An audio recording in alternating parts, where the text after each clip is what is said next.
Bonjour tout le monde et bienvenue à ce nouvel épisode du podcast de Board Game Québec. Vous êtes en compagnie de votre hôte habituel Jean-Philippe et Marie-Lou est de retour avec nous aujourd'hui. Oui, bonjour tout le monde, bien contente de vous retrouver. Alors, qu'est-ce qu'on retrouve au menu de cet épisode-ci, Marie-Lou? Donc, notre sujet principal pour aujourd'hui, c'est les jeux de contrôle de territoire. On va vous faire une petite chronique là-dessus, puis on va vous dire c'est quoi nos jeux préférés là, dans cette catégorie-là. On va aussi vous présenter rapidement nos derniers achats. On va vous parler de 3 expériences de jeux qu'on a eues dernièrement. On vous présente aussi un projet québécois. Mais avant de commencer tout ça, Jean-Philippe va vous parler de quelques petites nouvelles dans le monde des jeux de société qu'il a préparé pour vous. Donc, je le laisse enchaîner avec ça. Oui, je vais essayer de faire ça bref. J'ai quand même plusieurs nouvelles, des événements, des concours, plein de choses qui se passent ces temps-ci dans le monde ludique. Première nouvelle, c'est les candidatures pour le Plateau d'or 2017. Le Plateau d'or, en fait, c'est un prix qui est remis aux prototypes, développement de jeux là, qui se font au Québec. En fait, c'est un concours qui est plus québécois Québec, là, la ville de Québec. Là. Mais on peut quand même venir d'ailleurs puis présenter notre jeu. Là. Et c'est organisé par les Journées ludiques de Québec, qui est un organisme à but non lucratif là, qu'on a déjà parlé dans le podcast. Et là, les candidatures sont ouvertes jusqu'au 14 avril 2017. Donc, il reste à peu près un mois et demi là, pour soumettre votre candidature. Vous pouvez le faire là, directement via le site du Plateau d'or, pas du Plateau d'or, les Journées ludiques de Québec. On va mettre le lien là, dans la description du podcast. Et comme je disais, là, c'est vraiment pour les prototypes. Donc, c'est pas des jeux qui ont été déjà publiés. Donc, on vous invite à soumettre votre candidature si jamais vous avez des prototypes en développement. Il y a de très bons jeux là, qui ont gagné le Plateau d'or, donc Québec, là, qu'on va... parler plus tard dans cet épisode-ci. Oui, puis il me semble aussi qu'il y en a plusieurs qui ont gagné ce prix-là, que ça les a aidés par la suite vraiment beaucoup à pouvoir publier le jeu avec des éditeurs. Oui, c'est ça. Donc c'est un très beau concours, très belle initiative qui date depuis plusieurs années. Là. Je crois que Québec c'était en 2007, puis je pense que c'était dans les premières années du concours, là, si ma mémoire est bonne. Ensuite, côté ouverture de pub ludique, ça pousse en 2017, là, c'est fou. Là, c'est à Alma, donc au lac Saint-Jean. C'est le Malatesta qui est ouvert là, à peu près depuis une semaine. Là. Donc, si vous êtes dans cette région-là, ça vous intéresse les pubs ludiques, ben il y en a un qui est ouvert là, juste pour vous. Et on va mettre aussi le lien là, vers la page Facebook là, pour que vous puissiez consulter ça.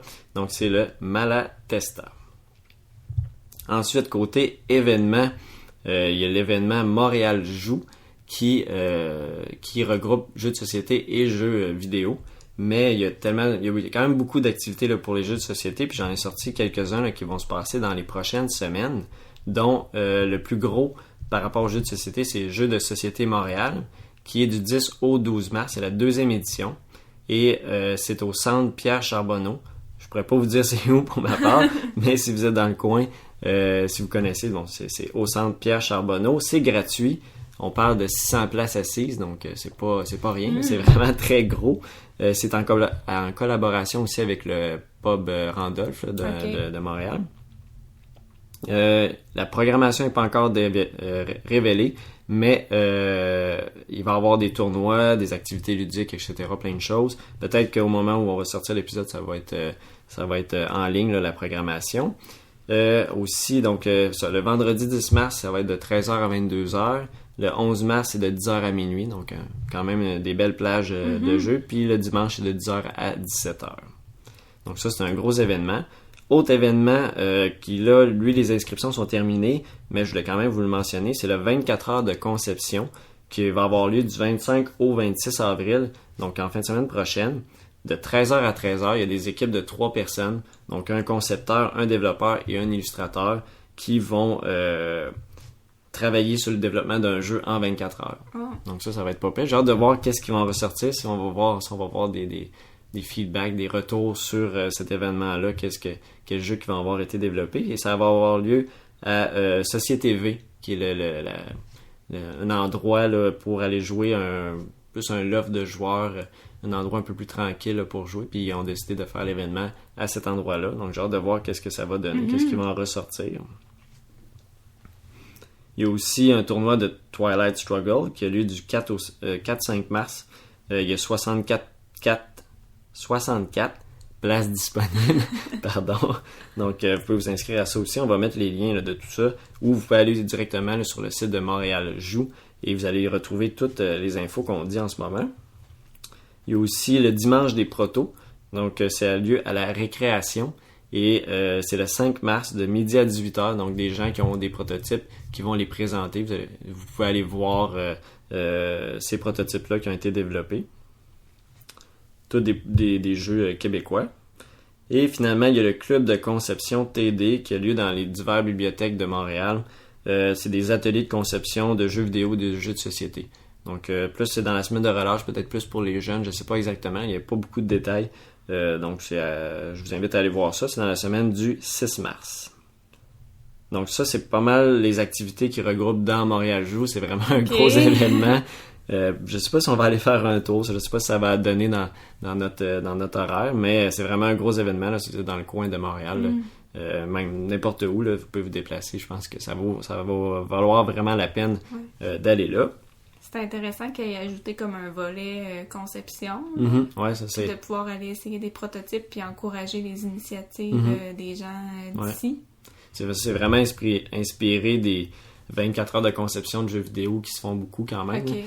Et là, ils ont décidé de l'amener au board game. J'ai hâte de voir qu'est-ce que ça va donner parce que ça prend du playtesting un peu, tout ça. Mais quoi que côté jeux vidéo aussi également, puis ça se fait très bien. Plusieurs personnes vont le faire en 24 heures. Puis ça implique du développement aussi graphique et tout ça. Tandis que là, c'est sûr que ça peut pas être un produit fini, mais au moins, ils vont avoir la base, l'univers, puis le design, où est-ce qu'ils s'en vont. Ça doit vraiment être très le fun à participer. Donc, j'ai hâte de voir qu'est-ce qui va ressortir de ça. Et finalement, lorsqu'on sort de Montréal Joue, il y a une expansion pour Splendor qui va sortir. En fait, ils n'ont pas de date encore de dévoiler. Là, c'est encore en développement. Puis le titre aussi est en développement. Donc, ça s'appelle Cities of Splendor, mais ça va peut-être changer. Okay. Il y a une vidéo là, qui a été un peu partagée là, sur Board Game Geek qui explique un peu tout ce qu'il va y avoir dedans. Là. J'ai ressorti un peu, c'est avec une entrevue avec l'auteur. Il disait ça va être 4 extensions dans la boîte. Fait qu'il y a une extension qui comprend 4 petites extensions. Et ça va ajouter des nouvelles façons de jouer, plus de compétition, des objectifs. Donc un peu plus de challenge. Il disait ça va être un peu plus... Splendor, c'est assez... va directement au point. Là. J'essaie de traduire straight to the point. Mais c'est vraiment linéaire. Tu vas chercher des cartes. C'est toujours un peu la même chose de partie en partie. C'est le fun qui veulent renouveler ça. Tu es en train de me l'apprendre, qu'il y a une extension qui va sortir. Mais c'est sûr que je vais être intéressée. Là. C'est un jeu que j'aimais beaucoup jouer. Mais là, on dirait que c'est comme si j'avais oublié qu'il existait. Parce qu'on a fait un peu le tour. Mais non, je pense que ça va... surveiller ça. Il y a une extension aussi qui prévoit ajouter des plateaux de joueurs pour avoir des objectifs. En fait, si tu places telle carte de telle couleur sur une case, ça te donne des bonus, des pouvoirs spéciaux. Puis ils veulent aussi ajouter des cartes avec des pouvoirs spéciaux. Fait qu'ils veulent vraiment juste booster le jeu un peu avec des avantages. Ça, là, c'est assez, tout le monde a les mêmes... Il n'y a personne qui a de propriétés spéciales, hein, de pouvoirs spéciaux. Mais là, ils veulent un peu plus changer ça vers ça. Donc, j'ai hâte de voir ça. C'est en développement. Puis, dans la vidéo, là, je me souviens plus quand elle a été tournée, mais il disait que peut-être qu'il va y avoir des images de tout ça à Cannes. Cannes, c'est la semaine prochaine. Festival international de Cannes que j'ai parlé dans le dernier épisode. Donc, peut-être qu'on va avoir plus de nouvelles pour vous là, par rapport à ça dans les prochains épisodes. Donc, ça fait le tour des nouvelles là, que j'avais pour... Ça bouge beaucoup ces temps-ci. Il y a beaucoup de nouvelles, beaucoup d'activités dans le monde ludique.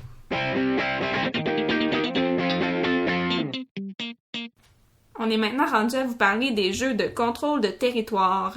Qu'est-ce que c'est un jeu de contrôle de territoire? Le nom est assez clair. Il faut contrôler des territoires pour pouvoir gagner la partie. On est quand même allé voir sur le site de Board Game Geek c'était quoi la définition. En anglais, ils appellent ça Area Control ou Area Influence. Donc, le but, c'est d'avoir la majorité d'unités ou d'influence pour avoir une récompense. Les récompenses qu'on peut avoir, c'est souvent des points de victoire à la fin de la partie.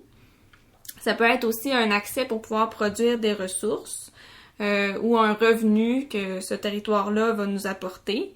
Ça peut aussi nous donner un avantage immédiat aussitôt qu'on arrive sur la case, on va recevoir quelque chose en particulier. Il y a des jeux où les territoires, une fois qu'un joueur est allé dessus, il est à lui pour le reste de la partie. Il y a personne qui peut venir lui enlever. Il y a aussi d'autres jeux où les joueurs, dans le fond, vont essayer de compétitionner pour les territoires. Ils vont essayer de chacun mettre des cubes ou des unités. Puis à la fin de la partie, ben c'est la majorité qui gagne. Donc le joueur qui a mis la majorité de cubes va avoir le territoire pour lui. Mais ça n'empêche pas qu'il y ait quelqu'un d'autre qui pourrait par la suite lui enlever, peut-être. Donc, il y a des jeux qui sont plus pacifiques. Il y en a qui sont plus de guerre, de combat. Pour des jeux pacifiques, nous, on a pensé plus à Formidable. Formidable, on se promène sur le territoire, puis aussitôt que notre fourmi est passée sur le territoire, on met une phéromone dessus. Ça veut dire que le territoire est à nous. Puis il n'y a pas de combat pour les territoires au fil de la partie. Mais ça donne des points pour le nombre que tu as placé à la fin. Ouais, c'est ça. Puis il y a des jeux où les combats sont quand même assez simples. Par exemple, dans Small World, on n'a pas nécessairement besoin de lancer des dés ou de faire quelque chose de particulier pour faire des combats. C'est juste le nombre d'unités qu'on a placées qui va déterminer c'est quel joueur qui gagne le combat. Il y a des jeux qui sont vraiment plus compliqués de guerre, où les combats sont vraiment complexes. Là. Par exemple, Access Analyze, ben, tout dépendant du type d'unité qu'on a mis, il y a des pouvoirs, la manière de faire les combats est pas pareil, il faut lancer des dés. Donc, on sait pas trop, on peut pas déterminer à l'avance c'est qui va gagner le combat parce que ça dépend d'autres éléments puis de la force de nos unités. Puis, il y a aussi des jeux où c'est dans le thème de la guerre, mais on place des influences, comme par exemple Twilight Struggle, 13 Days et Labyrinthe. Il n'y a pas de combat qui se fait, mais c'est avec le nombre de cubes qui détermine, mais c'est quand même la guerre. Ouais, c'est ça. Donc, ça fait pas mal le tour de ce qu'on a constaté quand on a regardé dans notre collection, puis dans les jeux qu'on avait essayés, ceux qui utilisent cette mécanique-là. Maintenant, Jean-Philippe va vous parler des jeux les plus populaires qui existent avec cette mécanique-là. Oui, c'est quand on regarde ça qu'on constate qu'on n'a pas nécessairement énormément de jeux de contrôle de territoire dans notre collection. C'est pas une mécanique qu'on a beaucoup, mais quand même que moi j'apprécie quand même bien, puis que pourquoi on a voulu parler de contrôle de territoire, c'est un peu à cause de Side qu'on a eu récemment qui possède cette mécanique-là. Mais là, j'ai fait le tour un peu de forums, de top 10, de plein de monde qui parle de jeux de société et qui, pour les contrôles de territoire, lui qui ressortait le plus, c'est El Grande, qui est un jeu que je connaissais pas du tout, mais qui se retrouve quand même dans le top 100 de Board Game Geek, qui est un jeu à thématique médiévale en Espagne, là. Donc ça va l'air très intéressant comme jeu. Je l'ai mis sur ma wishlist, là. J'ai hâte de voir, je vais peut-être essayer de le procurer ou de l'essayer un jour, là. Ça va l'air très intéressant. Il y a aussi Dominant Species, qui est un jeu qu'on a sur notre wishlist depuis un très long moment, je crois. Un jeu de développement d'animaux où on contrôle justement des territoires avec nos espèces. Donc, ça vraiment un jeu qu'il faut jouer un jour. Oui, là, ça fait longtemps qu'il me tape dans l'œil, celui-là. J'aime beaucoup la thématique. Ouais, on l'achète juste pas. Je sais pas pourquoi. On n'est jamais très décidé à l'acheter, mais je pense que ça va se faire un jour. C'est sûr qu'on va au moins l'essayer. Ensuite, Twilight Struggle, qui est quand même ressorti aussi. Pas très surprenant, c'est quand même il a été longtemps numéro 1 sur le classement Board Game Geek. Là, je crois qu'il est 3e, je sais plus exactement, je pense qu'il est 3e. Il y a aussi Tikal. Lui, c'est drôle, j'en parlais justement avec un ami l'autre jour, qui a une nouvelle édition qui est sortie récemment, qui a un peu redonné vie au jeu. C'est un jeu qui était plus qui a été développé dans les années fin 90, début 2000, je pense. Puis qui me disait que c'était très intéressant comme jeu, très le fun. Donc je pense que je vais essayer de jeter un coup d'œil. Puis justement, il l'a aussi, fait que peut-être que je vais l'essayer un jour. Là, il m'en parlait en bien de ce jeu-là, le Tikal. Donc un autre jeu qui était dans les tops pour les contrôles de territoire. Il y a aussi Carcassonne, bien évidemment. Et aussi Blood Rage, un jeu qu'on n'a pas essayé non plus, qu'on a entendu beaucoup parler. Là. Il y a eu un hype aussi sur ce jeu-là dans la dernière année, en 2016, à sa sortie. Mais on l'a pas essayé non plus, fait qu'on peut pas en parler plus que ça. Mais ce sont les jeux là, que j'ai retrouvés le plus, qui se discutaient le plus pour les meilleurs contrôles de territoire. Ouais, ça donne des idées. Si jamais vous aimez cette mécanique-là puis vous les avez pas essayé encore, en tout cas nous autres, ça nous fait des choses à découvrir. Donc, qu'est-ce qu'on retrouve comme aspect intéressant, selon nous, là, comme aspect intéressant, aspect un peu plus irritant dans ce type de mécanique-là? Moi, je trouve que aspect intéressant, on peut créer des alliances, mais ça peut aussi être un aspect irritant pour certaines personnes, vu que justement, si les alliances sont pas très égales, ça peut créer des conflits. Mais quand même, je trouve que c'est un aspect qu'on retrouve pas dans beaucoup de jeux, là, ce principe d'alliance-là. Un qui me vient en tête, là, qu'on n'a pas encore essayé, mais c'est Game of Thrones, The Board Game, qu'il faut essayer un jour, qu'il y a des amis qui l'ont, mais on l'a pas encore joué parce qu'on sait que ça va être long.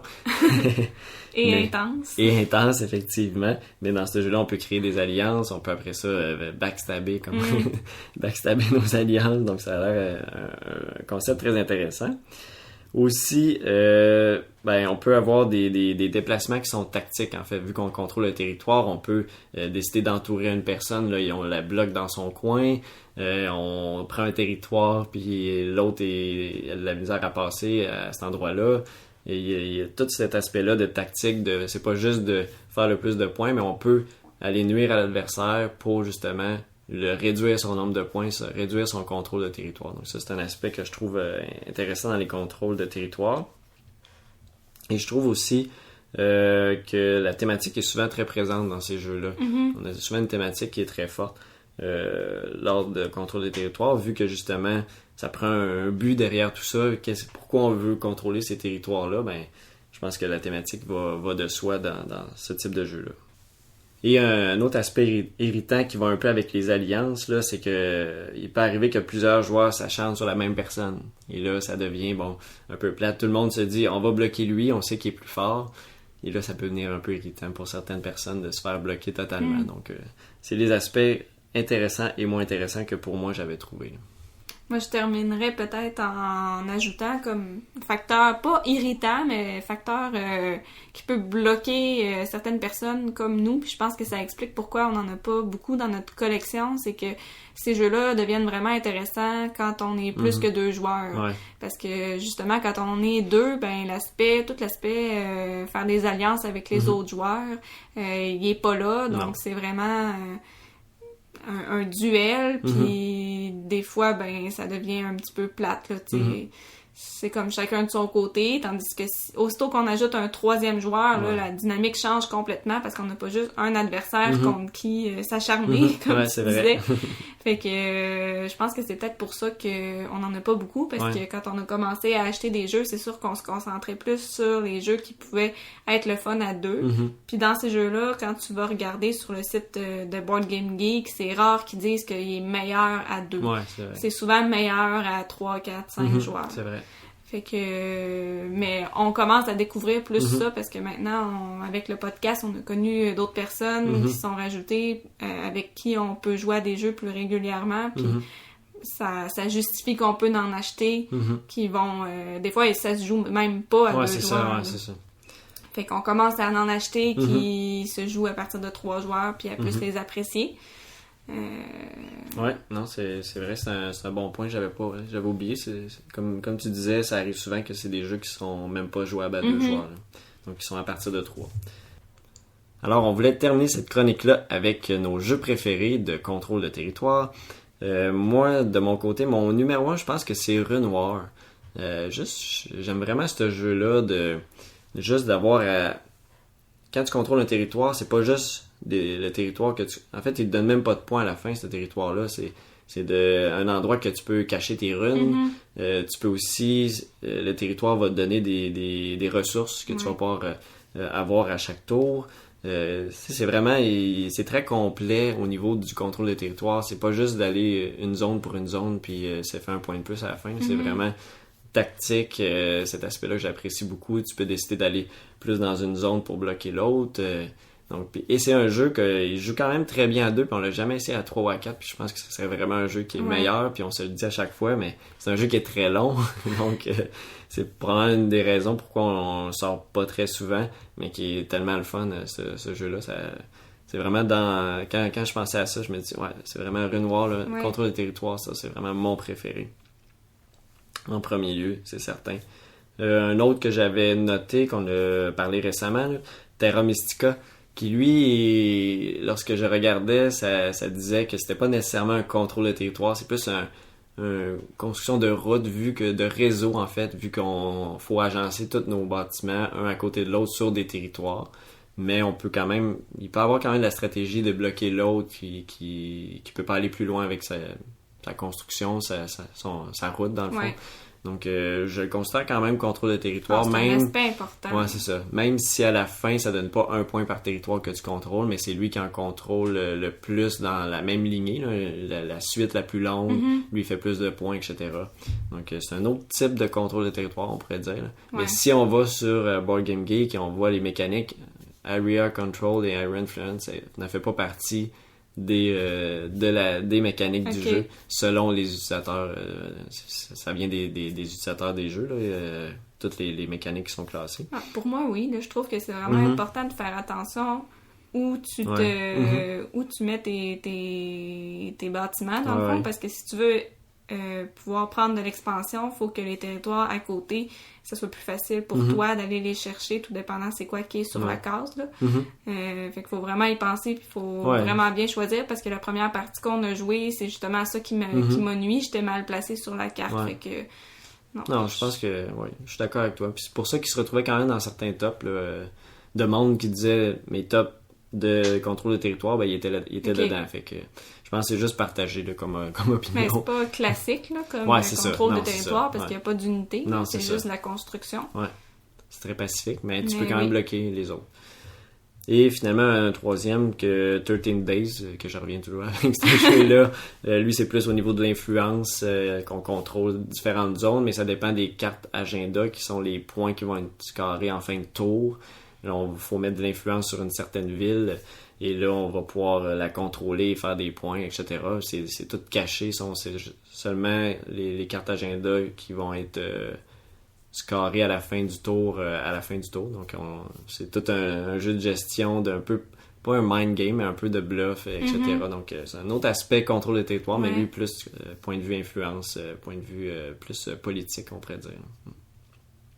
Donc, ça, c'est mes 3 jeux préférés. De mon côté, pour mes préférés, ça ressemble pas mal à toi. Vu qu'on en a pas énormément dans notre collection, je pense que c'est les 3 jeux que tu as mentionnés. Ils se démarquent vraiment. Je les aime beaucoup. Je les aime plus que un jeu comme Twilight Struggle, par exemple, parce que ça dure comme 4 heures de temps, puis c'est vraiment juste placer des cubes. Je trouve ça un peu redondant, fait que j'aime mieux 13 Days. Puis je trouve que pour un jeu qui est vraiment long, Rune Wars est plus intéressant pour moi, parce qu'il n'y a pas juste du contrôle de territoire à gérer, il y a aussi d'autres choses. Fait que je pense que vous pouvez voir que contrôle de territoire pur, c'est pas ma mécanique de jeu préférée. Par contre, il y en a un qu'on a découvert cet automne. C'est 8 Minutes for an Empire Legends. Donc, en français, ils ont appelé ça 18 minutes pour un empire. C'est un petit jeu qui se joue à peu près en une vingtaine de minutes, où on place des cubes sur une carte du monde pour contrôler des territoires. Puis je l'aime beaucoup, celui-là, parce que c'est vraiment du contrôle de territoire pur, mais il se joue très rapidement. Fait que c'est plus dans mes cordes. Fait que je donnerais ma palme d'or à celui-là. D'accord. Moi, je vais en rajouter un là, qui me vient à l'esprit, Scythe, bien évidemment, qu'on vient de recevoir, mais vu qu'on n'a pas encore assez joué, j'avais de la misère à le placer dans mes préférés. Là. Je pense qu'il faut que je donne un peu le temps de jouer un peu plus, puis de le confirmer parmi mes préférés. Mais sûr que j'ai quand même mis Terra Mystica, en tout cas. Au final, Scythe aussi là, est dans les jeux que j'aime bien quand même ces temps-ci aussi. Puis surtout pour l'aspect solo, là, que c'est rare des jeux de contrôle de territoire qu'on peut jouer en solo. Ça prend un joueur artificiel, en fait, une intelligence artificielle contre qui on va jouer. Là, parce que sinon, ça ferait aucun sens de jouer en contrôle de territoire en solo seulement. Là. Donc, ça fait le tour aussi de ça pour moi, là, le jeu que je voulais racheter, Scythe. Et ça fait le tour aussi de notre petite chronique sur les contrôles de territoire.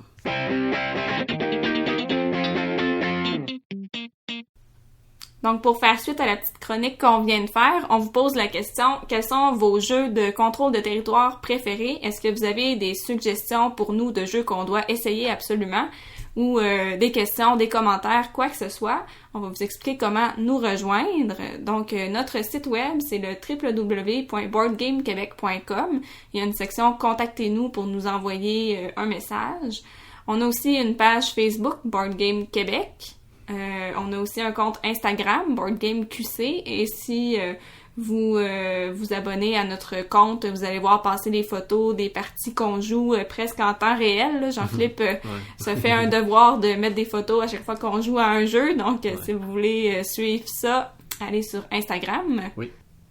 Et il y a aussi plusieurs façons de nous écouter, soit sur iTunes, Google Play Music, Stitchers, Pod Québec, Balado Québec, RZO, donc une multitude de façons de nous écouter, plus sur notre site web aussi également.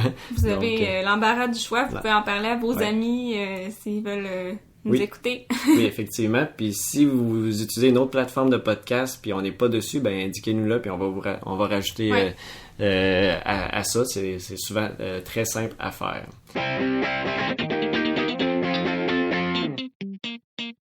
On va maintenant vous présenter nos derniers achats de jeux. On s'est procuré 2 nouveaux jeux, puis on a reçu un jeu qu'on avait backé sur Kickstarter. Donc Jean-Philippe va vous parler de ça. Oui, effectivement. Premier jeu qu'on a acheté, un peu en raison de moi, c'est le jeu 1812, l'Invasion du Canada, qui est un jeu un peu plus de combat. Est-ce qu'il y a du contrôle de territoire? Je ne pourrais pas le confirmer dans ce jeu-là, mais c'est un peu plus historique où on revit l'invasion des Américains sur le Canada qui déclarait la guerre à la Grande-Bretagne qui occupait le Canada à l'époque en 1812. Donc c'est un peu ça, un peu plus historique comme jeu. Et un autre jeu, Rivet Wars, Front de l'Est, qui est un jeu là, de guerre un peu en face à face, en duel en fait. C'est un jeu qui se joue seulement à 2. Et on va tenter de battre l'adversaire là, sous différentes configurations de territoire. Il y a différents scénarios. C'est un jeu de Cool Mini or Not où on revoit un peu comme dans Zombicide des plateaux modulables avec des scénarios. Donc c'est un peu le même principe. Il y a beaucoup de miniatures. Il y a beaucoup de miniatures. À peu près une trentaine, mais elles sont très belles, elles sont très grosses. C'est vraiment très très le fun comme miniature. Là, si ça vous intéresse, là, j'ai fait des déballages. Je les ai pas encore mis en ligne, donc ça va se faire éventuellement. Donc je vous invite à suivre la page YouTube pour voir le déballage de ces 2 jeux-là. Et aussi, le jeu qu'on a reçu, c'est Mintworks. Je pense que je l'ai publié sur Instagram, Facebook et tout ça dans toute la semaine, plus le déballage aussi que j'ai sorti, vu que c'était un Kickstarter. J'aime ça les sortir rapidement, vu que souvent c'est un peu plus exclusif. Là, on reçoit puis on veut le mettre tout de suite, on veut le présenter à tout le monde. Donc, des fois, il y a un peu plus d'engouement. Et Mintworks, c'est un petit jeu de placement de travailleurs là, qu'on va parler tantôt dans les expériences de jeu.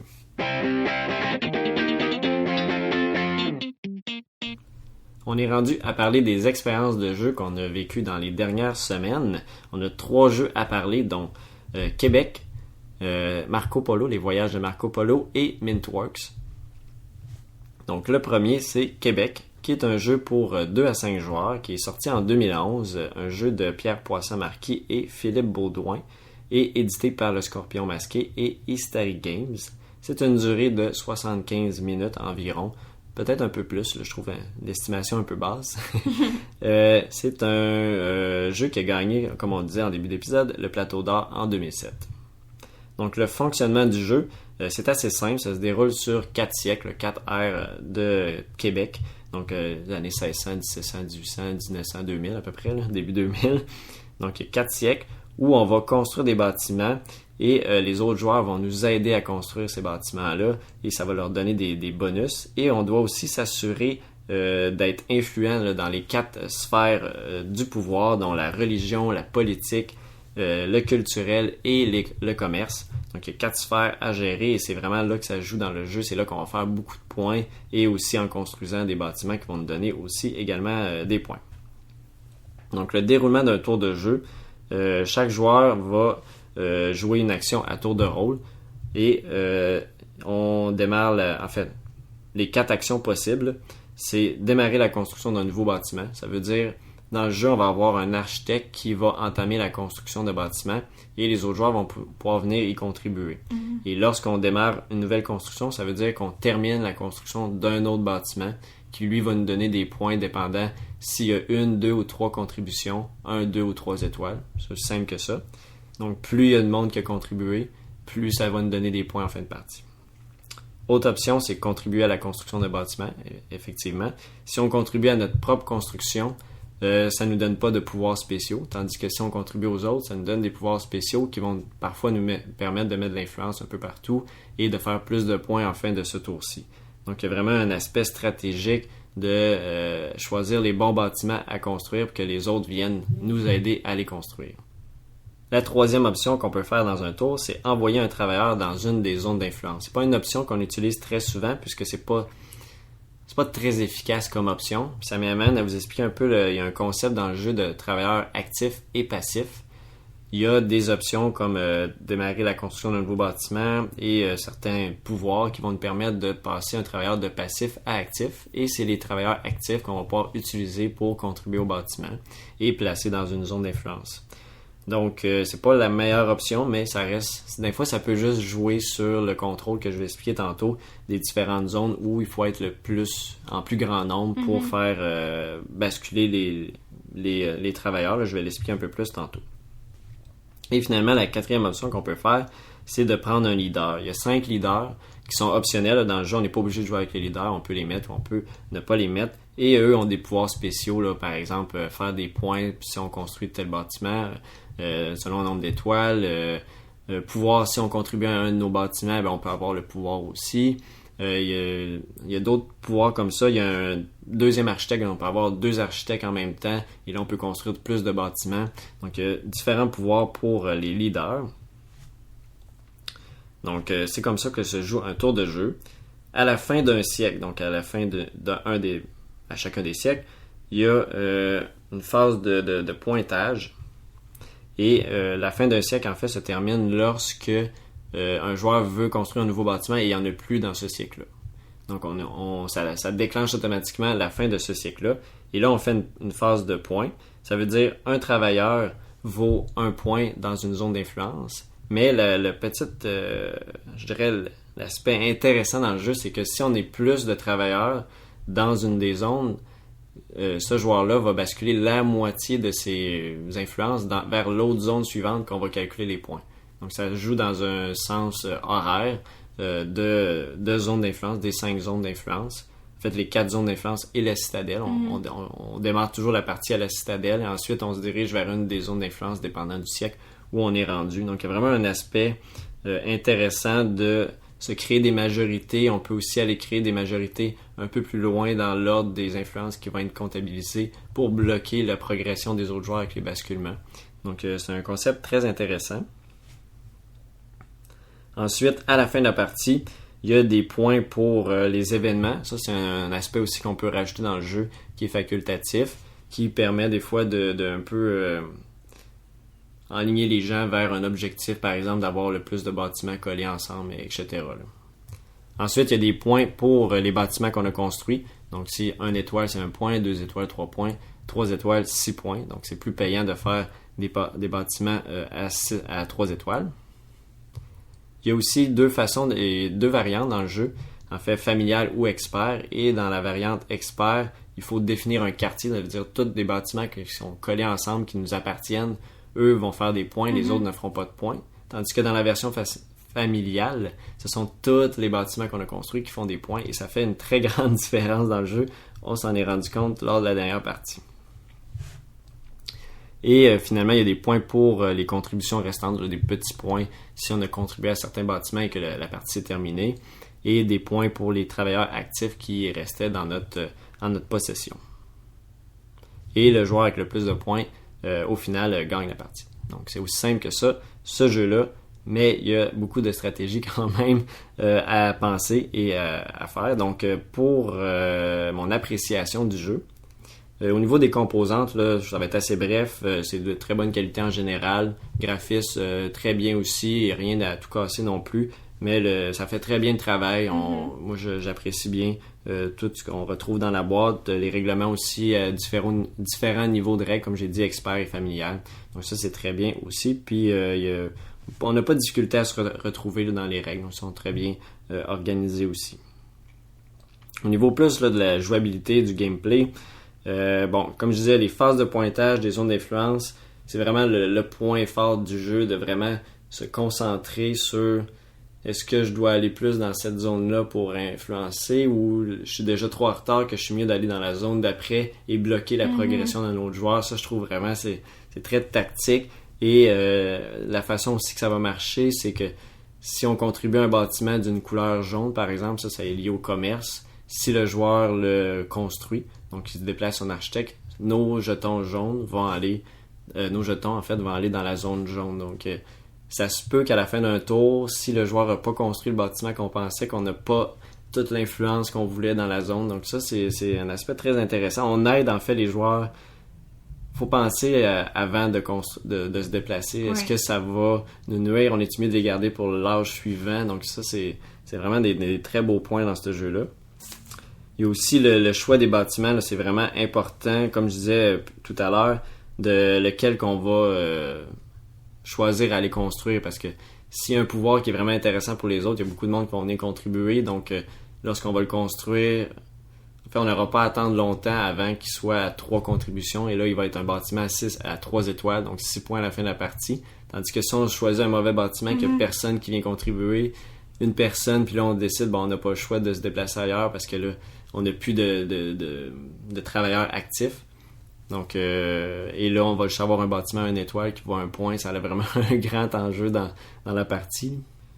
Je suis vraiment d'accord avec toi sur ce point-là. Moi, dans la partie, ça allait quand même bien mes affaires, mais on dirait qu'à chaque fois que je choisissais un bâtiment, il y avait personne qui venait. Fait que effectivement. Ça m'a vraiment ennuyé. Je pense que si j'avais mieux choisi mes bâtiments, j'aurais peut-être pu gagner.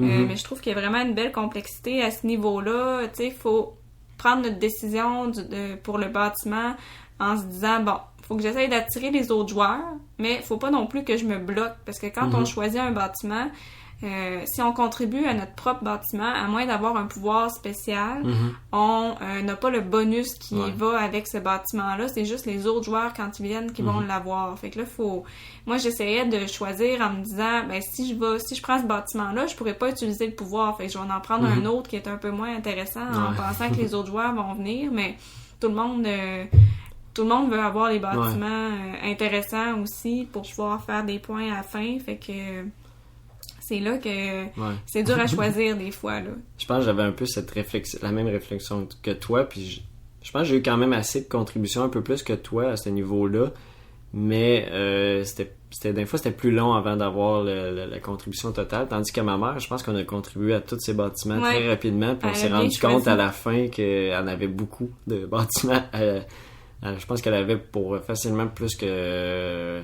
60. Je pense qu'elle avait 60 points en bâtiment à la fin. 10 bâtiments. Si vous avez déjà joué, 10 bâtiments à 3 étoiles, je pense que c'est beaucoup trop. Oui, on n'a pas fait attention quand on a contribué à ces affaires aussi. C'est aussi, je pense, vu que c'était la première fois qu'on jouait avec la version familiale, ça veut dire que tous tes bâtiments comptent. C'est différent comme placement parce que si dans l'autre version, il faut que tu connectes ensemble tes bâtiments. Donc là, tu choisis d'une autre façon. Là, c'était vraiment purement est-ce que je vais avoir assez de monde qui vont venir m'aider à construire ce bâtiment. Moi, j'ai constaté que j'étais pas très bonne pour choisir. Là. Mais je trouve ça... Tu sais, ils appellent ça familial, mais je pense que c'est juste 2 tactiques complètement différentes. Là. Je pense pas que la catégorie expert est vraiment plus compliquée. Non, c'est pas plus dur. C'est pas compliqué de se dire je vais aller à côté de mon autre bâtiment. Fait que ça, c'est vraiment... C'est sûr que pour le pointage, ça change un peu vu que il faut se rappeler que c'est juste notre plus grosse zone qui va faire des points. Ça peut être un oubli en première partie, là, tandis que là, tu sais que tous tes bâtiments font des points. Donc, c'est facile à se rappeler à combien on est rendu. C'est moins de choses à gérer et à essayer de comprendre. Puis pour cette partie-là, en même temps, on n'avait pas mis les cartes événements qui rajoutent un peu plus en fait, ils rajoutent des fois tout le monde gagne un travailleur, je pense, pour ce tour-ci. Ou la première objectif, c'est des objectifs de points. En fait, par exemple, si tu as la plus grosse zone adjacente, ben là, ça te donne tant de points, etc. Mais je pense qu'elle fonctionne mieux avec la variante expert que la variante familiale, où on ne doit pas les inclure. Donc, je pense que j'ai bien fait. Je pense que les leaders en familial ne sont pas inclus, mais moi, j'ai décidé de les inclure. Je trouvais qu'ils ajoutaient... C'est pas très compliqué à comprendre, puis je trouve que ça ajoute un petit aspect intéressant là, de stratégie. Quoique ma mère utilisait beaucoup l'architecte, et je crois que c'est ce qui lui a permis de faire beaucoup de bâtiments. Côté compréhension, je pense que le jeu se comprend quand même bien en jouant quelques tours. On comprend bien la première phase de scoring, qu'on pourrait appeler de pointage, où on bascule les unités. Je pense que c'est là qu'on comprend vraiment où il faut se placer. Mais je pense que c'est là que mon père a compris la première phase où il devait se placer. Mais grosso modo, ça s'apprend quand même rapidement là aussi. Là, c'est pas très compliqué là, comme jeu. Là. T'as pas beaucoup d'options. Là, je l'ai expliqué. T'as 4 options à ton tour, dont 2 qui sont très très simples, puis les 2 autres un petit peu plus. Faut que tu regardes les pouvoirs spéciaux, mais ça finit là. Je trouvais aussi les parties sont assez serrées. Là. Ça a fini par 5 points d'écart. Je pense les 3 premiers, 5 points, 5 points, 5 points. Mon père est un petit peu plus en arrière, mais je pense que c'est juste qu'il avait moins saisi au début où ce qu'il devait aller pour les influences, mais après ça, il s'est repris, puis ça a quand même... Il n'a pas été si loin que ça en arrière non plus. Je trouve aussi... Ce qui m'a marqué, c'est que fin de la partie, ben c'était quand même serré, mais Marie-Lou avait un peu d'avance au début du dernier âge. Puis c'était vraiment difficile de dire qui allait gagner. Je pense que tout le monde était encore dans la course. Puis on l'a vu que ma mère est revenue de l'arrière. On n'a pas calculé les points. Oui, on se méfiait pas d'elle pantoute. On allait sur ses bâtiments en se disant elle gagnera pas, mais finalement... Ouais, on n'a pas... J'ai aucunement réfléchi à ça. Puis à la fin, moi j'étais là, je suis loin, j'ai des points en masse. Puis elle fait 60 points, elle était à 100. 160, j'étais à 155. Bon, j'ai perdu, ça a l'air. Donc ça c'est très bon comme c'est le fun quand un jeu comme ça que tout le monde peut gagner au dernier tour. Puis faut se méfier de tout là. Je pense que la prochaine fois je vais faire plus attention. Aussi chose c'est pas négatif, mais en fait il est pas recommandé à 2 joueurs, mais on l'a jamais essayé encore. Fait que je sais pas qu'est-ce que ça donne vu que je sais pas, c'est un peu du contrôle de territoire, oui et non. D'une certaine façon, oui. Si on joue à expert, il faut réseauter un peu notre affaire, un peu comme Terra Mystica. Donc, il y a un peu cet aspect-là aussi pour aller avec la thématique de l'épisode. Mais on l'a pas encore essayé. Je sais qu'il y a des petites particularités qu'il faut faire à 2 joueurs. Donc, peut-être qu'ils rendent le jeu moins intéressant. Donc, un jour, on va probablement l'essayer, mais c'est rare qu'on joue qu'un jeu qui joue à 2, mais qu'on a juste joué à plus que 2. Habituellement, c'est le contraire. On les joue tout le temps à 2, puis donc c'est vrai, celui-là, on l'a juste joué à 4, je pense. Non, à 3 une fois avec David, professeur Board Game, pour ne pas le nommer. Et donc, ça fait pas mal le tour de l'appréciation générale, puis sérieusement, c'est très bon rapport qualité-prix. Là. C'est un jeu qui se vend 25$. Là. Aujourd'hui, je me semble, dans les board games, 25$, t'as rien. Là. T'as un paquet de cartes, là, me semble. Lui, t'as un jeu complet, t'as tout l'aspect stratégique. T'as un jeu vraiment très stratégique pour 25$. Là, c'est très rare, là, je trouve. Moi, j'ai noté ici ces données. Je trouve on dirait qu'ils donnent le jeu, ils veulent que tu le joues, ben c'est bien. Puis niveau note, moi j'ai donné un 8 sur 10. Là. Probablement que ça va peut-être monter dans le futur aussi. Je trouve à chaque fois que je joue, j'aime vraiment ce jeu-là. Il monte dans mes coups de cœur. Je sais pas pourquoi, mais je l'aime bien. C'est juste comme ça. En tout cas, je l'ai vraiment plus apprécié que les dernières fois qu'on avait joué. Là. On dirait que, je sais pas, les premières parties qu'on avait faites, il y avait quelque chose que je comprenais pas. Là. Pourtant, c'est simple, là, mais les influences qui se basculent puis tout ça, on dirait que je savais pas trop qu'est-ce qu'il fallait que je fasse, mais là, après, ça faisait quand même un petit bout de temps qu'on l'avait sorti. Là. On dirait que ça avait eu le temps de cogiter, là, ou je sais pas, mais non, j'ai vraiment aimé la partie qu'on a jouée. Ça va me donner le goût de plus y jouer là, dans le futur. C'était vraiment le fun. Puis même si c'était des nouveaux joueurs, comme tu dis, ça a fini vraiment serré. Fait que je pense qu'on peut jouer avec n'importe qui. Puis c'est quand même facile à expliquer. Après 2-3 tours, ils comprennent qu'est-ce qu'il faut qu'ils fassent. Puis ils sont pas comme... c'est pas certains qui vont perdre vu que c'est leur première partie. Non, ils vont pouvoir se débrouiller quand même. Fait que ça, c'est le fun là, de pouvoir jouer avec différents niveaux de joueurs en même temps puis qu'on sait pas à l'avance c'est qui va gagner. Non, c'est vraiment très bien. Donc, c'est ce qui fait le tour du jeu Québec, si ça vous intéresse, là. Allez voir ça. Très bon jeu, très bon rapport qualité-prix. Ouais. Donc, je vais y aller maintenant avec les voyages de Marco Polo, qui est un jeu de placement de dés. Quelle surprise! Un autre jeu de placement de dés. C'est pour 2 à 4 joueurs, sorti en 2015. Sur la boîte, la durée qui est inscrite, c'est environ 20 à 25 minutes par joueur. Je pense que c'est assez représentatif. On a joué une partie à 2 joueurs. Ça a pris à peu près 1 heure, mais on a vraiment pris du temps pour réfléchir. Puis on avait déjà joué dans le passé, mais ça faisait vraiment longtemps, fait qu'il a fallu se remettre dedans. Là. Je pense qu'une fois que t'as joué puis que tu t'en souviens un peu, c'est à peu près ça, 20-25 minutes par joueur. Puis c'est un jeu qui est très bien coté sur Board Game Geek, qui est classé 34e, toutes catégories confondues, puis 27e dans les jeux de stratégie. Ouais, c'est bon. Le but, c'est de faire le plus de points possible en parcourant le monde et en faisant des contrats, comme Marco Polo, qu'on connaît bien. Donc, remplir un contrat, qu'est-ce que ça veut dire? Ça veut dire d'échanger un nombre de marchandises contre une récompense. Les marchandises qu'il y a dans le jeu, il y a de l'or, de la soie, du poivre et des chameaux. Puis les chameaux servent aussi à se déplacer sur la carte du monde, là, quand on voyage. Dans le fond, il y a différentes destinations où on peut construire des comptoirs. Puis quand on construit des comptoirs, ben ça nous donne accès à des choses là qui sont particulières à cet endroit-là. J'en parlerai un petit peu plus loin. Au début de la partie, on pige des cartes objectifs et on choisit aussi un personnage qui va nous enligner un peu dans notre stratégie pour le reste de la partie. La partie se joue en 5 manches. Au début de chaque manche, on lance les dés. Et par la suite, ben, chaque joueur peut placer à tour de rôle des dés sur le jeu à des endroits qui vont donner des ressources, de l'argent, des contrats ou qui vont nous permettre de se déplacer sur la carte du monde. Puis comme je disais tantôt, ben, une fois qu'on a placé des comptoirs sur la carte du monde, ça nous donne des fois accès à des endroits supplémentaires où on peut placer nos dés. Puis c'est juste les joueurs qui ont mis des comptoirs à cet endroit-là qui vont pouvoir placer des dés sur cette case-là.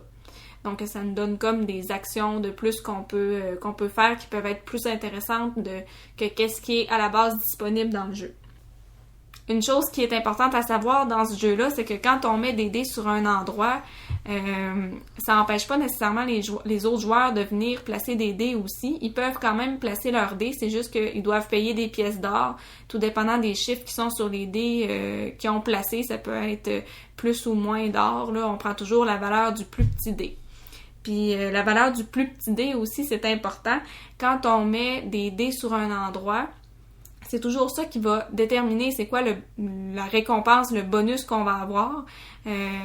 Par exemple, il y a des endroits où on obtient des ressources. Puis si on met un dé, si le plus petit dé qu'on a mis c'est un 6, ben on va avoir comme le maximum de ressources. Si c'est un 1, on va avoir le minimum. Fait que ça dépend qu'est-ce qu'on veut. Faut placer nos dés en conséquence. Il y a aussi des façons de modifier les dés en payant des chameaux. Ça nous permet de soit relancer un dé, faire un +1, -1 sur un des dés qu'on a en notre possession. Et ça peut aussi nous permettre d'aller chercher un dé noir qu'on lance et qui va s'ajouter là, au dé qu'on peut placer durant la manche. Puis pour terminer, là, les grands principes du jeu, ben pour les contrats, c'est important de savoir que on n'a pas besoin d'utiliser nos dés pour les compléter. Il faut utiliser nos dés pour aller les chercher. On les met devant nous, c'est les contrats qu'on peut faire. Puis quand on veut les compléter, c'est une action complémentaire qui appelle dans le jeu. Ça veut dire qu'on peut le faire n'importe quand à notre tour. On n'a pas besoin d'utiliser nos dés, ça compte pas comme une action. Donc, j'ai constaté durant la partie que des contrats, on peut en faire vraiment beaucoup vu que justement, ça n'utilise pas d'action. Donc, je vais passer maintenant à mon appréciation. C'est un très beau jeu avec des vraiment belles composantes. J'aime bien le thème et le design. Moi, je trouve ça très beau puis très attirant. Puis la manière qu'on place les dés sur le jeu puis que les autres joueurs peuvent quand même venir en payant de l'argent, ça sort de l'ordinaire là pour les jeux de placement de dés ou placement d'ouvriers. Tu sais, on est habitué à ce que ça soit bloqué aussitôt qu'il y a quelqu'un qui est allé. Puis je trouve ça le fun que ça ait une durée là de si on joue à Moins 2 d'une joueurs, heure. moins d'une heure, Mhm. fait que c'est toujours le fun, puis c'est pas compliqué à expliquer. Non. Par contre, je suis assez d'accord avec des commentaires qu'on a eus là, de personnes qui suivent notre page Facebook. Jean-Philippe a mis une photo du jeu là, après qu'on ait joué, puis les premiers commentaires qu'on a eus ils étaient pas très élogieux par rapport au jeu. Il y en avait qui disaient que c'était froid, qui ont pas aimé ça du tout. Mais moi, en tout cas, c'est pas que j'aime pas le jeu, mais je suis d'accord avec la personne qui a dit qu'on n'a pas le temps de faire grand-chose dans le jeu. Ça va vraiment vite. On dirait que c'est toujours ardu. Ça coûte toujours super cher, soit en argent, soit en ressources, faire de quoi. Fait que je trouve qu'on n'a pas le sentiment d'être Marco Polo puis de faire un empire commercial. On dirait que c'est tout le temps dur. Mais en même temps, ça devait être dur là, dans ce temps-là, aller explorer la Chine puis tout ça, mais je sais pas, on dirait que on a l'impression d'être un marchand no-name. On n'a pas l'impression d'être Marco Polo. Moi, contrairement à toi, je l'ai mis dans mes points positifs, là. Pas beaucoup de tours dans une partie, donc optimisation des actions. Ouais. Faut optimiser les affaires. Si tu fais une mauvaise action, t'es dans le trouble. Mais en tout cas, moi, on dirait que j'ai trouvé ça tout le temps difficile. Là. J'avais comme pas de plaisir. Là, c'était tout le temps. C'est pas bon, ça. Mais c'est pas que c'était... En tout cas, c'est juste que... Ouais, je comprends. Il y a pas un moment dans la partie que je me suis dit « Ah, ça va bien mes affaires. » Moi, c'était le contraire. Je pense que ça, c'était dû au fait que j'ai axé ma stratégie beaucoup sur voyager sur la carte du monde. Puis ça, c'est un autre commentaire qui nous a été apporté là, par des auditeurs que ça vaut absolument pas la peine d'aller là. Puis je suis totalement d'accord. Au début de la partie, on pige des cartes objectifs qui nous disent les villes qu'il faut aller pour pouvoir faire des points à la fin. Puis moi, les villes que j'avais, ils étaient vraiment éloignées l'une de l'autre. Puis même si on pige 4 cartes puis on en garde 2, je pouvais pas faire une combinaison que ça allait être facile. C'était tout le temps vraiment difficile comparativement à toi quand j'ai vu à la fin les objectifs ça allait bien. Que t'as fait. Les villes étaient assez rapprochées. T'as réussi à faire tout ce qu'il fallait que tu fasses, là, le maximum. Parce qu'on peut aussi décider d'en faire moins, puis faire moins de points. Mais toi, t'as fait tout le maximum, ça a été super facile. Moi, toute la game, tout ce que j'ai essayé de faire, c'est faire ces objectifs-là, puis ça a toujours été difficile. Ça, moi, j'ai réussi. Ça dépendait vraiment de la chance. Ouais, c'est vrai, parce que moi, j'ai réussi à faire tous mes objectifs de voyage, plus 5-6 contrats. Ouais, moi, j'ai fait juste 2 énormément, contrats. Ouais. Fait que ça, j'ai trouvé ça un peu plate, puis j'ai trouvé ça bizarre parce qu'on est habitué, me semble, dans les jeux que peu importe la stratégie qu'on prend, si on décide d'axer sur une chose ou l'autre, il y a des choses que oui, sont plus payantes que d'autres, mais c'est rare que c'est aussi déséquilibré. Ouais, là, on peut même pas décider d'axer notre stratégie sur la carte du monde, ça vaut juste pas la peine. C'est impossible, je pense, de faire beaucoup de points là. Ouais, je sais vrai, peut-être, parce que faut aussi savoir que quand on place des comptoirs, comme Marie-Lou disait, ça donne une carte où on peut aller placer un dé. Et souvent, c'est des endroits où on peut transformer par exemple, un chameau plus un or en 4 points. Donc, si tu vas avec un D6, c'est le nombre de fois que tu peux le faire. Donc, avec une valeur de 6, tu pourrais transformer 6 chameaux puis 6 or en 6 x 24, 6 x 4, 24 points. Donc, d'un seul coup. Mais c'est sûr que ça nécessite pas d'explorer toute la map. Là. Ça nécessite d'aller aux endroits stratégiques. Je pense qu'il faut spotter c'est quoi les places intéressantes. Mais moi, cette place-là, ça me donnait rien d'y aller parce que ça fitait pas avec mes objectifs. Ouais, non, c'est sûr. Mais c'est vrai que ça c'était vraiment... Ça changeait vraiment la partie aller à cette place-là. Ouais. Puis j'ai noté aussi, là, juste comme ça, tu disais, ça semblait très déséquilibré là, c'est ce que j'ai noté aussi. Là. On a quand même fini avec 30 points d'écart sur un jeu qu'on a fini à moins de 100 points chaque. Là. Donc c'est quand même beaucoup. Là. Moi, j'ai quasiment pas fait de points durant la partie. Non, c'est ça. Toi, t'en as fait, t'avais quasiment fait le tour du... Ouais, c'est ça. J'avais quasiment 50 points d'avance sur toi avant de finir la partie. C'était décourageant. Là. C'est pour ça que je dis que pour moi, c'était comme, mon Dieu, ça... Tu sais que quand t'es dans un trou noir là, puis tu penses pas que tu vas t'en sortir là, c'était un peu ça là. Je me suis accrochée en me disant peut-être qu'à la fin il aura pas fait tous ses objectifs de ville puis je vais être correct, mais finalement il avait fait ça aucun problème.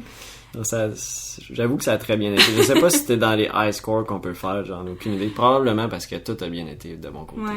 En tout cas après cette partie là je peux dire que faut vraiment pas négliger les contrats. Ouais, Parce non. que les contrats, ça donne pas juste des points, ça donne aussi des dés noirs, des marchandises, de l'or. C'est ça. Ça permet de déplacer le pion sur la carte du monde, ce qui est très très difficile dans le jeu, d'essayer de déplacer le pion sur la carte du monde. Fait que je pense qu'aussitôt qu'on a l'occasion de le faire, faut le faire.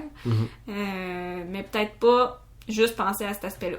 Ouais, c'est ça que j'ai appris, mais je dis pas que j'ai pas aimé le jeu. J'aime quand même le jeu. C'est juste que faut savoir comment y aller, tu sais.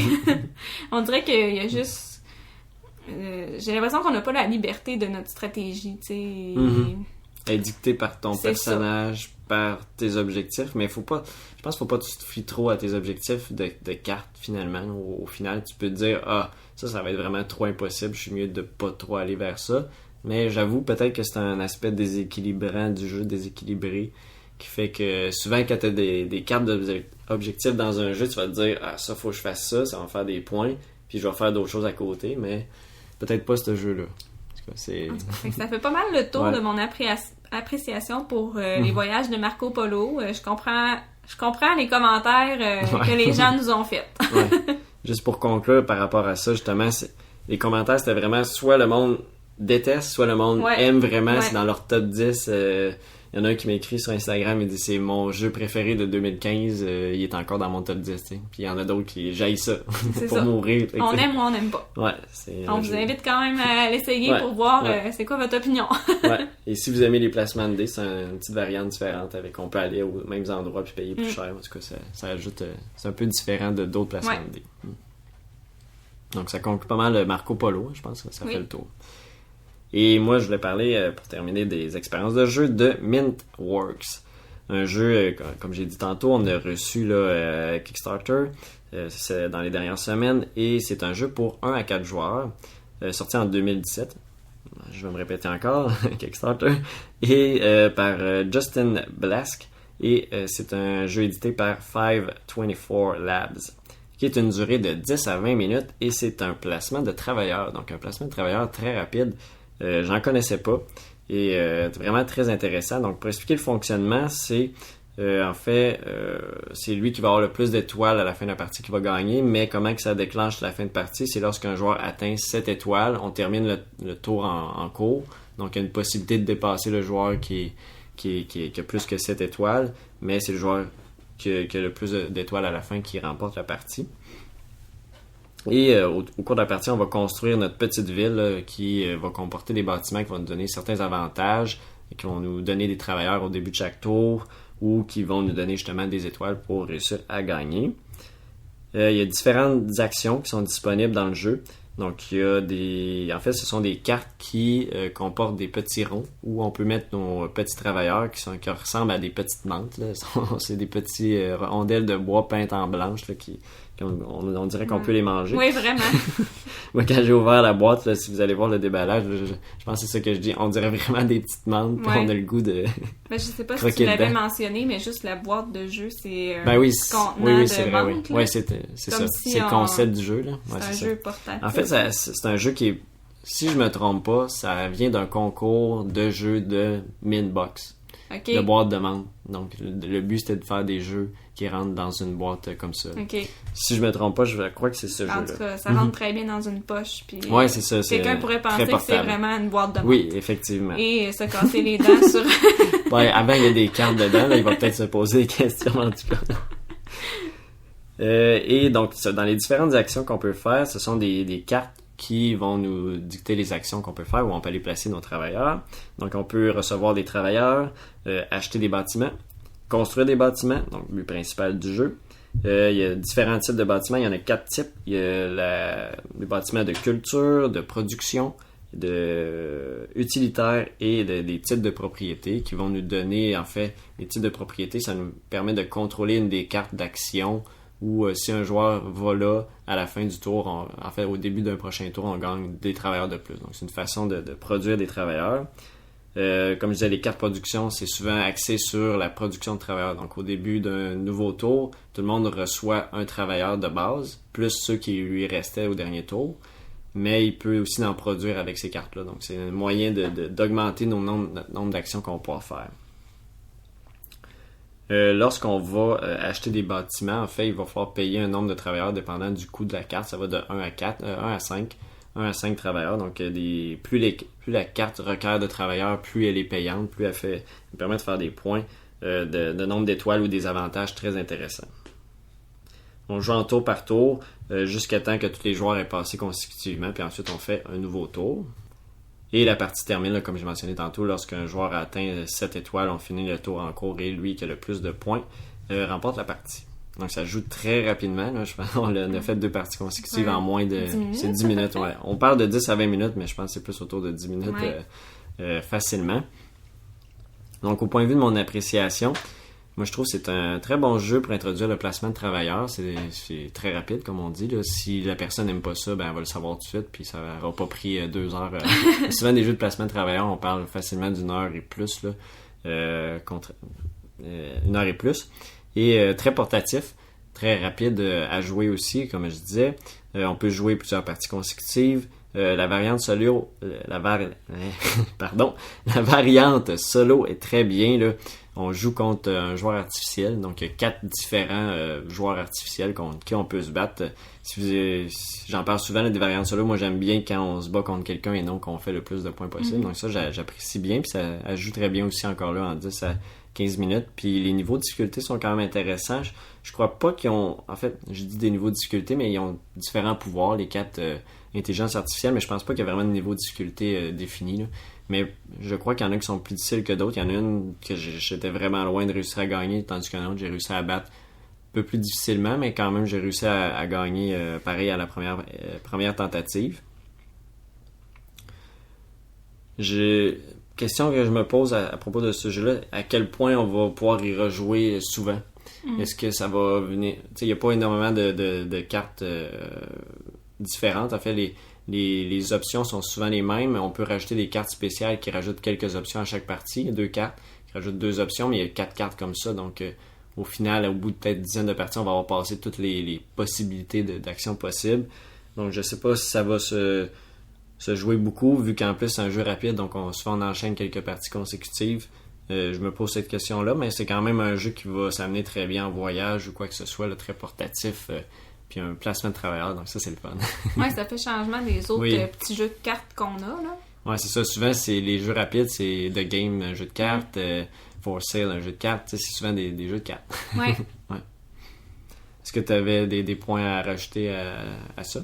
Ben moi, on a joué 2 parties d'à peu près 10 minutes chaque. Fait que en gros, j'ai joué au jeu 20 minutes dans ma vie.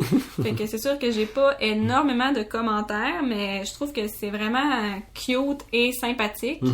Mais ça reste quand même un jeu intéressant.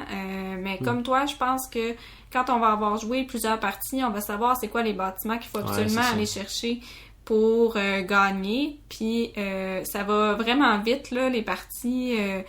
dans le sens que il faut agir vite pour aller chercher qu'est-ce qu'on a besoin, parce que c'est à 2 joueurs. Est-ce qu'il se joue à plus que 2 joueurs? Oui, jusqu'à 4. Il faudrait peut-être l'essayer à 4 joueurs, ça serait pas mal différent. Parce qu'à 2, on dirait, ben ça me fait penser un peu à Citadel, là.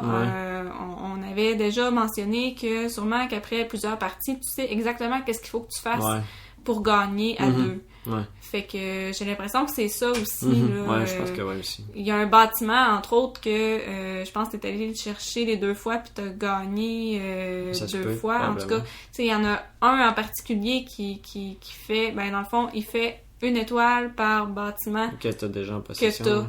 Fait que ça prend juste 7 points pour gagner. Si t'as déjà 3-4 bâtiments, tu vas chercher ça, ben...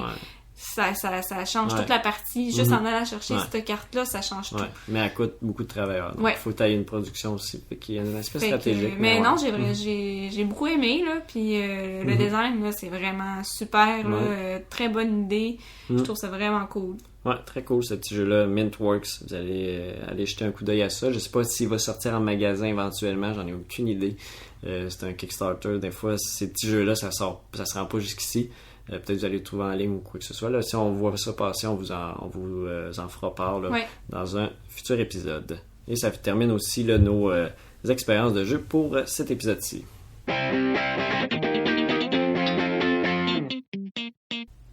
On va maintenant conclure l'épisode en vous parlant d'un projet québécois qu'on trouvait qui est vraiment une très belle initiative dans la ville de Québec. C'est un groupe Facebook qui permet de faire de la location de jeux de société. Donc, il y a 3 personnes qui ont rendu leur collection de jeux disponibles à la location sur cette page-là. Pour les coûts, ça coûte 5$ par jeu pour les jeux, on peut dire réguliers, et 10$ pour ceux qui ont une valeur de plus de 100$. Les gens demandent un dépôt de 20$ pour les jeux réguliers et 40$ pour les jeux qui coûtent 10$ à louer. La 5e location est gratuite. Les locations, c'est une durée de 5 jours. Et dans le fond, les jeux, tout dépendant là, de la personne qui les offre en location, sont disponibles à 3 endroits, Val-Bélair, Charlesbourg et Vanier. On peut communiquer avec le propriétaire du jeu pour le réserver et fixer un rendez-vous pour le louer. Des exemples de jeux intéressants qui sont disponibles, il y a Capitaine Sonore, Isle of Sky, Marvel Legendary, Mysterium, Patchwork et Robinson Crusoe. Mais il y a vraiment beaucoup de choix, là. Il y a environ 90 jeux qui sont disponibles et ça augmente tout le temps. Donc, on trouve ça vraiment intéressant. On l'a pas encore essayé, mais c'est à venir, certainement. Oui, effectivement. Puis, on voulait partager ça avec vous, là, si vous êtes dans la ville de Québec et que vous voulez essayer un jeu, mais vous voulez pas nécessairement l'acheter. Je trouve ça vraiment une très belle initiative. Ouais, très bonne idée, effectivement, parce qu'on sait que les jeux sont de plus en plus chers. Donc, des fois, c'est le fun de pouvoir l'essayer avant de l'acheter, effectivement. Puis ça coûte encore moins cher qu'une soirée dans un pub ludique là, pour aller l'essayer. On n'a pas besoin de manger ou de boire pour aller essayer. Si on veut vraiment essayer un jeu en particulier, qu'on le sait, je pense que c'est une belle option. Ouais. Et on va aussi terminer l'épisode là-dessus. Donc, encore une fois, merci de nous avoir écoutés, de nous suivre. N'hésitez pas à partager le podcast, à nous mettre des étoiles sur iTunes. Je le dis jamais, mais je pense que ce serait le fun d'en avoir aussi, de laisser des commentaires aussi sur cette plateforme-là si vous nous écoutez via iTunes. Encore, merci. Très content encore pour ce nouvel épisode-là. Oui, merci pour votre écoute. À la prochaine. Bye bye.